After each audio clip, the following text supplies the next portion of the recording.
देखो बेटा, question number 65 जो 2021 में पूछा गया था वो भी प्रिंसिपल ऑफ होमोजेनिटी और कांस्टेंट की डायमेंशन, कांस्टेंट वैल्यू की डायमेंशन 1, इन दो सिद्धांतों पे आधारित है।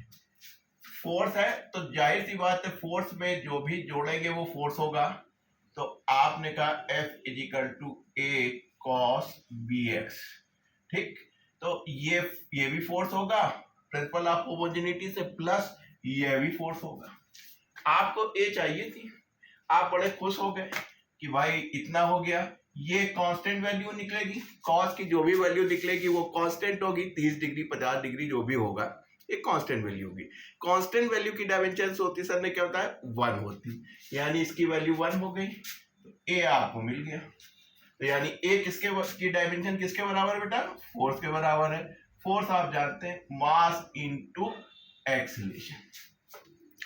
अब आपको डी की निकालनी है, यहां पहुंचे तो ये भी जो वैल्यू है वो एक कांस्टेंट होगी, और कांस्टेंट वैल्यू हमेशा किसके बराबर होती है 1 के होती है। तो आपको डी की भी मिल गई 1/t यानी t-1। तो आपको ए भी मिल गया बेटा, डी भी मिल गया। अब आपको चाहिए v आपको यहां से मिल जाएगा। यह वैल्यू क्या होगी, एक कॉस की एक कांस्टेंट वैल्यू होगी। कांस्टेंट वैल्यू की डायमेंशन 1 होती है, डायमेंशन लेस कांस्टेंट होता है। और ये हो गया 1/x, लेंथ l-1। अब बेटा आपको तीनों चीज मिल गई, ए भी मिल गया, डी भी मिल गया, बी भी मिल गया। इस एक्सप्रेशन में रख दे, आंसर मिल जाएगा। तो ए डी, ए कितना बेटा फोर्स, डी कितना बेटा टी इनवर्स अपॉन बी कितना एल इनवर्स। काम बन गया, ये ऊपर ले जाइए तो पॉजिटिव हो जाएगा। ये कितना है --2 ऐड होके -3।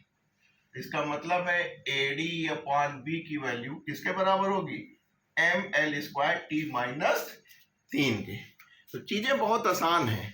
जो जो चीज आपको सीख रहे हैं प्रिंसिपल ऑफ होमोजेनिटी और कॉस साइन आदि फंक्शन में आप देख रहे हैं, चाहे एक्सपोनेंशियल हो चाहे लॉगरिथमिक हो, उसकी वैल्यू कांस्टेंट आती है, न्यूमेरिकली एक वैल्यू होती है, और जो न्यूमेरिकली कांस्टेंट होती है उसकी डायमेंशन हम लोग 1 लेते हैं, सारे काम आसान हो जाते हैं।